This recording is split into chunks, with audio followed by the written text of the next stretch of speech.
हरे Krishna. Okay, तो सभी भक्तों का स्वागत है आज के ये सेकंड सेशन में। कुंती महारानी की प्रार्थनाएं भगवान कृष्ण के लिए। ये भागवतम का पहला स्कंद 8वां अध्याय में ये आता है। श्लोक नंबर 18 से लेके 43 तक 43 तक आता है।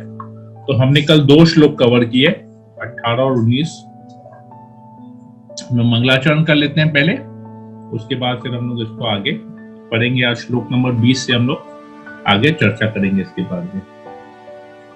ओम अज्ञानतिमिरान्धस्य ज्ञानाञ्जनशलाकया चक्षुरुन्मीलितं येन तस्मै श्रीगुरुवे नमः। श्रीचैतन्य मनोभीष्टं स्थापितं येन भूतले स्वयं रूप कदा मह्यं ददाति स्वपदान्तिकम्।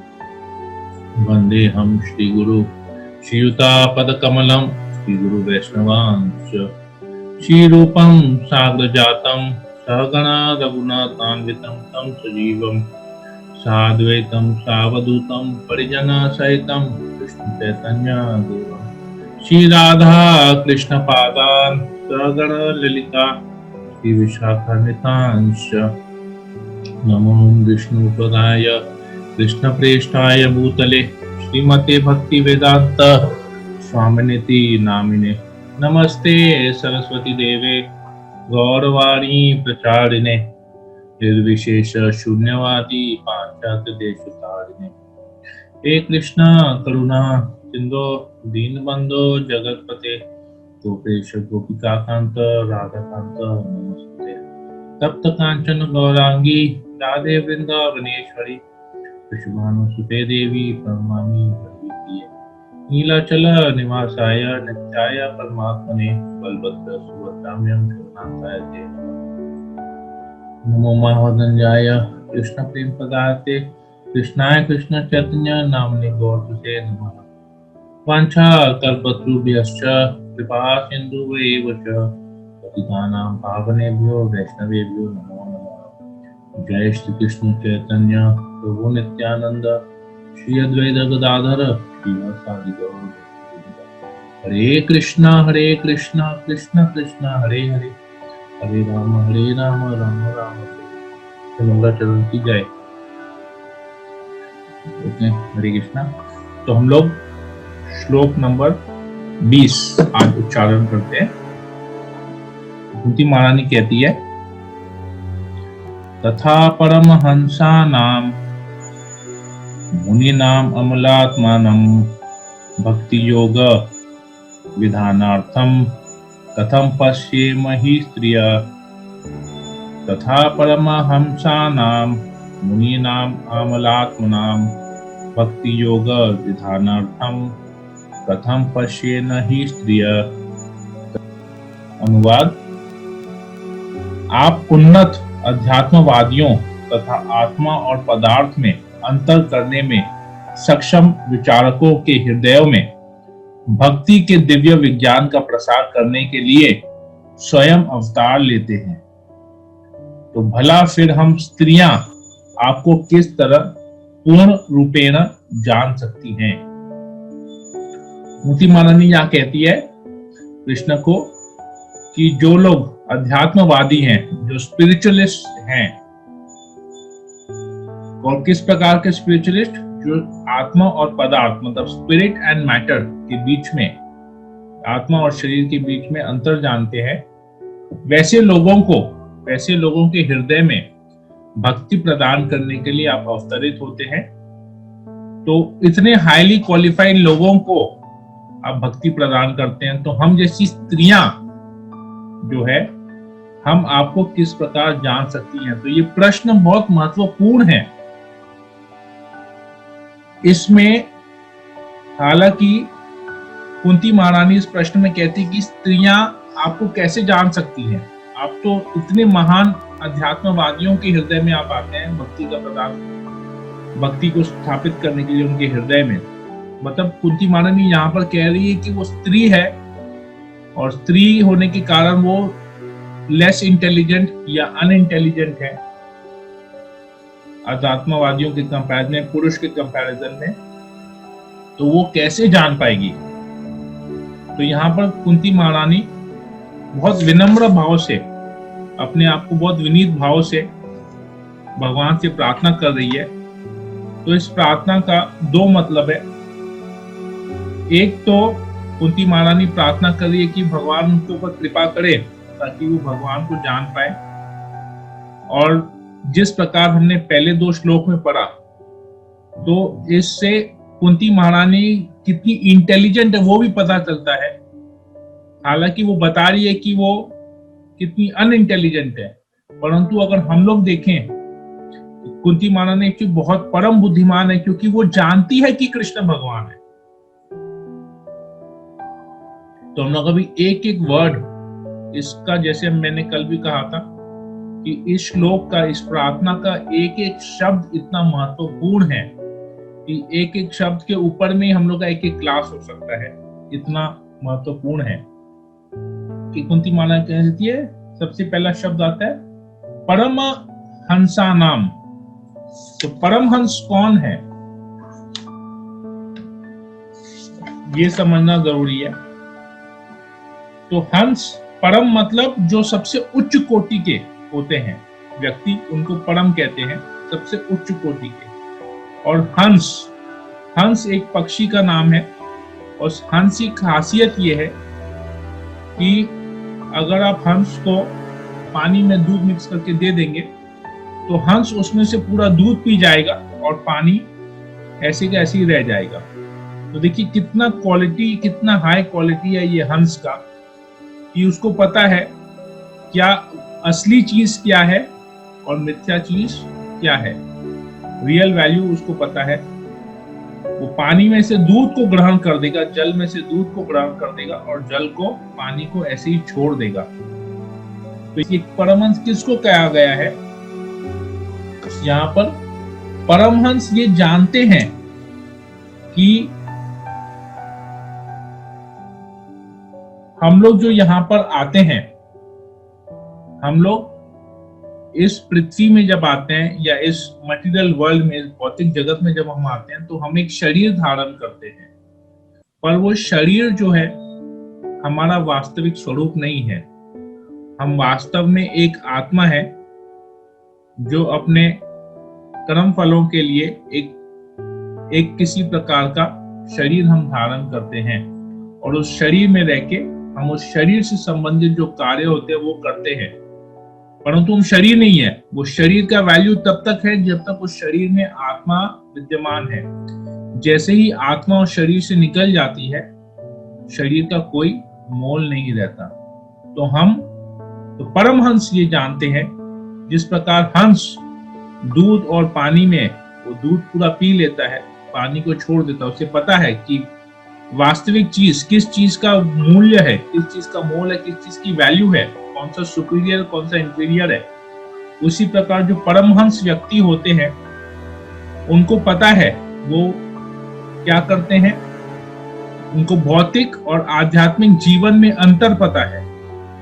तो वो लोग इस भौतिक शरीर में रहने के बावजूद भी हमेशा आध्यात्मिक स्तर पे रहते हैं। वो इन शरीर से जो हमारे तकलीफें, जो अप्स एंड डाउन्स, जो शरीर की वजह से जीवन में प्रॉब्लम्स आते हैं, उनसे वो विचलित नहीं होते हैं। वो हमेशा ब्रह्मभूत स्टेज पे, ब्रह्मभूत स्तर पे वो लोग रहते हैं।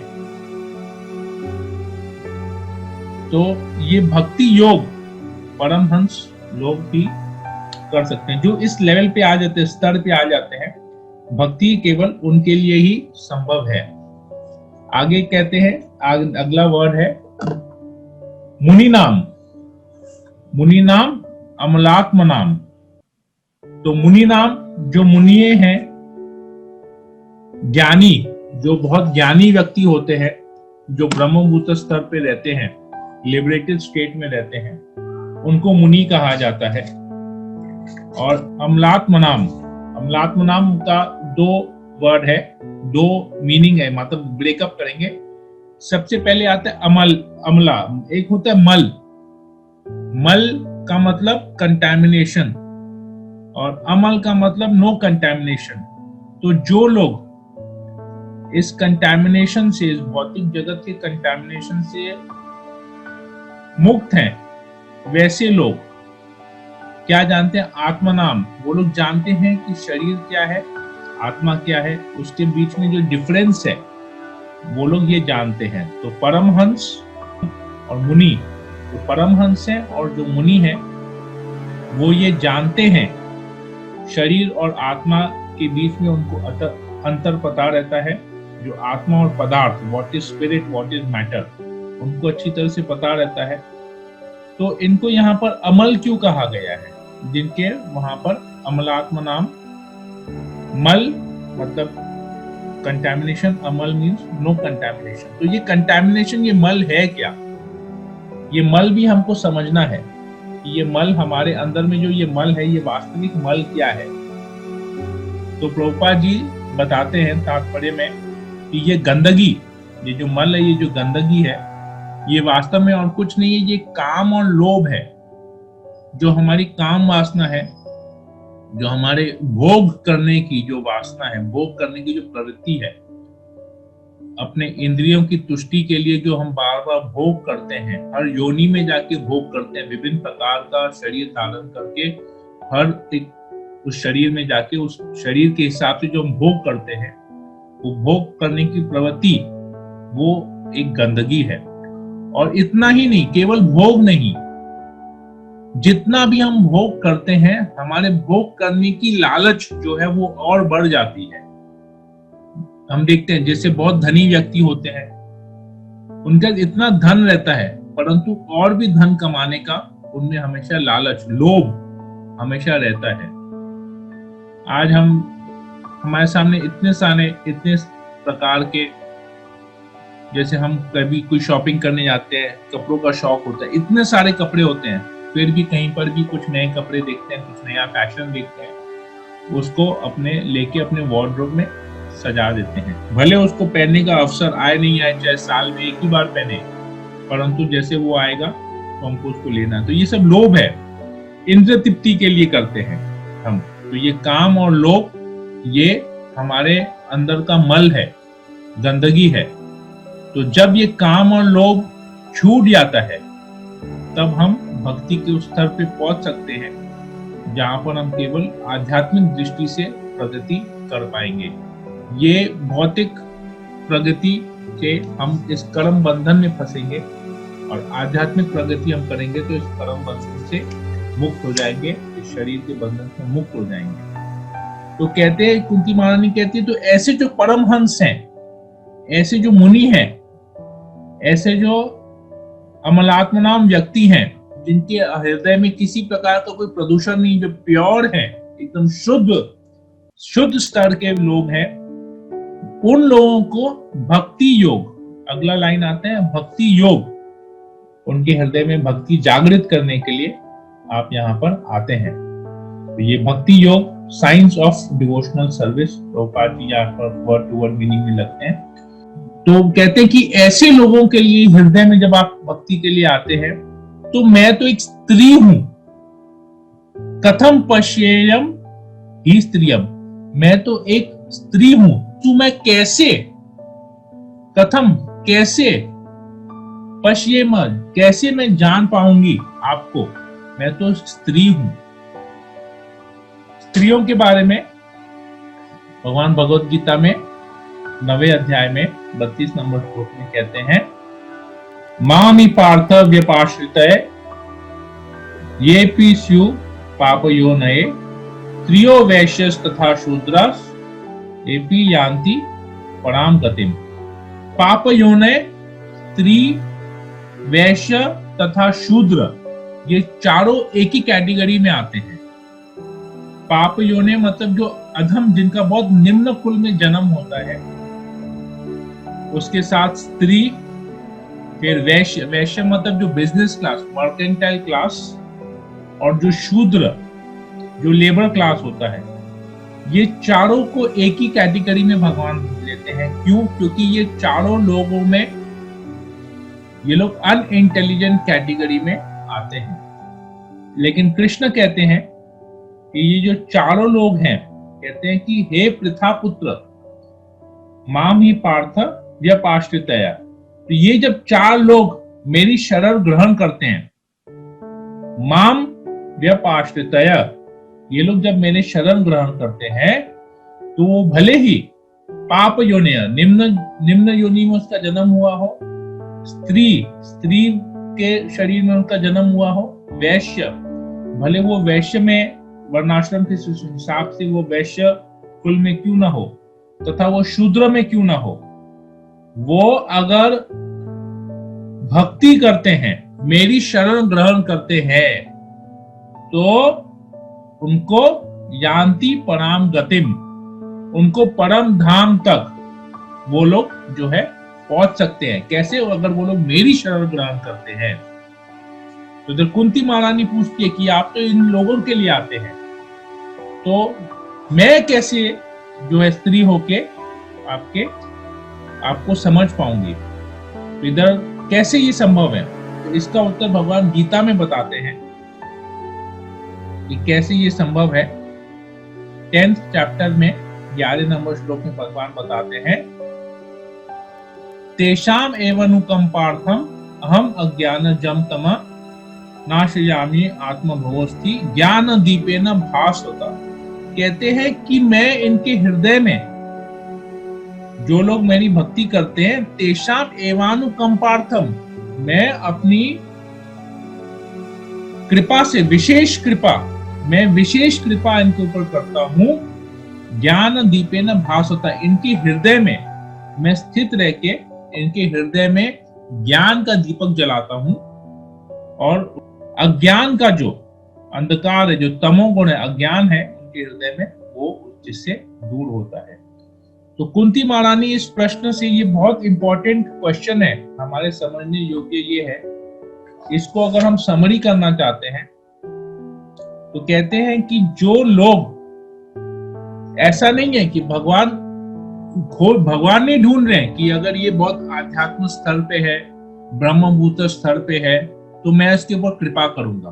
भगवान ये नहीं कहते हैं। भगवान कहते हैं कि जो भी मेरी भक्ति करता है, जो भी, चाहे वो स्त्री हो, चाहे वैश्य हो, चाहे शूद्र हो, चाहे उच्च कोटि का ब्राह्मण क्यों ना हो, जो भी मेरी शरण ग्रहण करेगा, मैं उसको भक्ति दूंगा, विशेष कृपा, मैं उसके ऊपर विशेष कृपा करता हूं, और उसके हृदय में मैं ज्ञान का दीपक जलाता हूं, वो स्त्री क्यों ना हो। तो यहाँ पर कुंती महारानी अपने आप को बहुत विनीत भाव, अपने आप को बहुत नीचा समझती है। कहती है मैं भगवान की कृपा के लायक नहीं हूँ, कृष्ण मैं आपकी कृपा के लायक नहीं हूँ। हालांकि कुंती महारानी कृष्ण की बुआ है। कृष्ण जब भी कुंती महारानी से मिलने आते थे, कुंती महारानी का चरण स्पर्श करते थे, और कुंती महारानी को पता है कि कृष्ण भगवान है। तो देखिए, भगवान गीता में कहते हैं, बहुनानाम जन्मनाम अन्ते ज्ञात्वा माम प्रपद्यन्ते वासुदेव सर्वम इति स महात्मा सुदुर्लभ। बहुत अनेकों जन्मों के बाद कोई जाके इस स्तर पे पहुंचता है कि उसको पता चलता है कि वासुदेवम सर्वम इति, भगवान कृष्ण वासुदेव सर्व है, सबसे ऊपर है, वो भगवान है, और तब उनके शरणागत होते हैं। तो ऐसे महात्मा सुदुर्लभ है, बहुत रेयर है ऐसे, इस प्रकार के लोग, भगवान उनको महात्मा कहते हैं। तो ये कुंती महारानी ऑलरेडी उस स्टेज पे है, उस महात्मा के स्टेज पे है, क्योंकि वो जानती है। सबसे पहला श्लोक में ही कुंती महारानी भगवान को संबोधित करती है, नमस्ये पुरुषम त्वादम ईश्वरम प्रकृति परम। वो नमस्कार करती है, वो जानती है कि कृष्ण भगवान है। तो जो ऑलरेडी जानता है कि कृष्ण भगवान है, तो उससे उच्च कोटि का व्यक्ति कोई हो ही नहीं सकता है, वो तो परम भक्त है। और कुंती महारानी तो यहाँ दिखा रही है कि यहाँ पर वो कृष्ण जो है परम भक्त है। तो अब प्रश्न आता है कि ये कैसे संभव है कि हम लोग भी, यहाँ पर प्रभुपाद जी बहुत सुंदर बात लिखते हैं, स्त्रियों के लिए खास करके प्रभुपाद जी लिखते हैं। एक बार तो वो यमुना माता जी प्रभुपाद से पूछती है कि प्रभुपाद जी, आप सब जगह अपने तात्पर्य में लिखते हैं कि women are considered to be less intelligent, women are considered to be unintelligent, ऐसा क्यों? Prabhupada, why do you always mention that women are less intelligent, women are unintelligent? Prabhupada replies that if you consider yourself to be a woman, then you are less intelligent.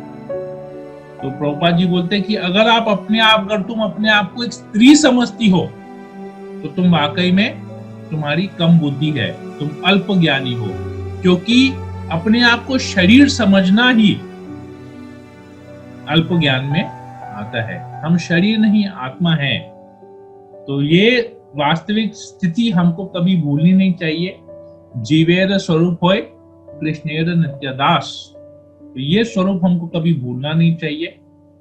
ये जब तक हम रहेंगे तो हम किसी भी शरीर में क्यों ना हो, शरीर तो एक आउटर ड्रेस है, हमारे लिए एक आउटर ड्रेस है, वास्तव में तो हम आत्मा है। तो हमको ये कभी नहीं भूलना चाहिए कि कृष्ण भगवान है और हम कृष्ण के दास है। ये कुंती महारानी को बहुत अच्छी तरह से पता है, परंतु ये कुंती महारानी अपने हृदय को यहाँ पर कृष्ण के सामने प्रकट कर रही है और प्रार्थना कर रही है। लेकिन प्रभुपाद जी यहाँ पर लिखते हैं कि भगवान इतने दयालु हैं कि वे केवल ऐसे व्यक्ति पर कृपा नहीं करते जो बहुत बड़ा दार्शनिक होता है, वे प्रयोजन की निष्ठा को जानते हैं। यही कारण है कि किसी भी धार्मिक उत्सव के अवसर पर महिलाएं बड़ी तादाद में एकत्र होती हैं। प्रत्येक देश के प्रत्येक धार्मिक संप्रदाय में स्त्रियों की रुचि पुरुषों की अपेक्षा अधिक दिखती है।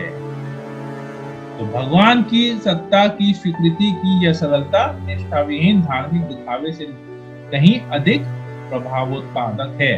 तो प्रभुपाद जी यहाँ पर लिखते हैं कि आप कहीं पर भी जाएंगे, किसी भी धार्मिक उत्सव में जाएंगे, रिलीजियस फंक्शन में जाएंगे, रिलीजियस सेलिब्रेशन में जाएंगे, वहां पर स्त्रियां ज्यादा होती है पुरुषों के कंपैरिजन में। और पूरे देश में आप कहीं, प्रत्येक देश में, in fact in each and every country, पूरे पृथ्वी में जो भी आप देश में जाएंगे, प्रभुपाद जी लिखते हैं वहां पर महिला जो है पुरुषों से ज्यादा रुचि महिला दिखाती है भक्ति में। तो ये अब आप लोग समझ सकते हैं कि महिला होने के नाते आप लोग का कितना एक एडवांटेज है।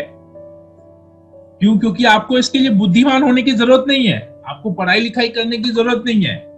आपको केवल ये जानना है, जिस प्रकार कुंती महारानी जानती कि कृष्ण भगवान और मुझे उनके प्रति पूर्ण शरणागति करनी है, होनी है, तो स्त्रियां इसमें बेस्ट हैं। तो आप लोग भी जो यहाँ पर माता जी हैं, उनके लिए ये बहुत एडवांटेज है कि वो लोग पुरुषों के कंपैरिजन में भक्ति में हमेशा आगे बढ़ सकती है, आगे रह सकती है पुरुषों के कंपैरिजन में। 21 नंबर श्लोक। कृष्णाय वासुदेवाय देवकी नंदनाय च नंद गोप कुमाराय गोविंदाय नमो नमः। कुंती महारानी कहती है, अतः मैं उन भगवान को सादर नमस्कार करती हूँ जो वसुदेव के पुत्र है। कृष्णाय वासुदेवाय, तो कृष्ण जो सर्व आकर्षक है, वसुदेव के पुत्र है, और देवकी नंदनाय च, वो देवकी के लाडले हैं, देवकी नंदन है। नंद गोप कुमाराय, नंद के पुत्र है और उनका नाम गोविंद है, और मैं उनको नमस्कार करती हूँ। तो गोविंद नाम क्यों है? क्योंकि गो का दो अर्थ यहाँ आता है। गो का मतलब गाय, तो हम लोग सबको पता है कि कृष्ण गाय से कितना प्रेम करते हैं, गौ माता से कितना प्रेम करते हैं। और गौ का एक और अर्थ आता है इंद्रियां, हमारी जो इंद्रियां हैं, तो हमारी इंद्रियों को भी जो आनंद प्रदान करते हैं, तो ऐसे गोविंद को मैं नमस्कार करती हूँ। ये बहुत सिंपल है। कृष्णाय वासुदेवाय देवकी नंदनाय च नंद गोप कुमाराय गोविंदाय नमो नमः। अतः मैं उन भगवान को सादर नमस्कार करती हूँ जो वसुदेव के पुत्र, देवकी के लाडले, नंद तथा वृंदावन के अन्य ग्वालों के बालक लाल एवं गौ तथा इंद्रियों के प्राण बनकर आए हैं। बहुत सुंदर, एक एक श्लोक इतना सुंदर है कुंती महारानी का। ये हम लोग कल इसको आगे और करते हैं फिर। तो यहीं पर ही हम लोग फिलहाल इसको, कथा को विराम देते हैं।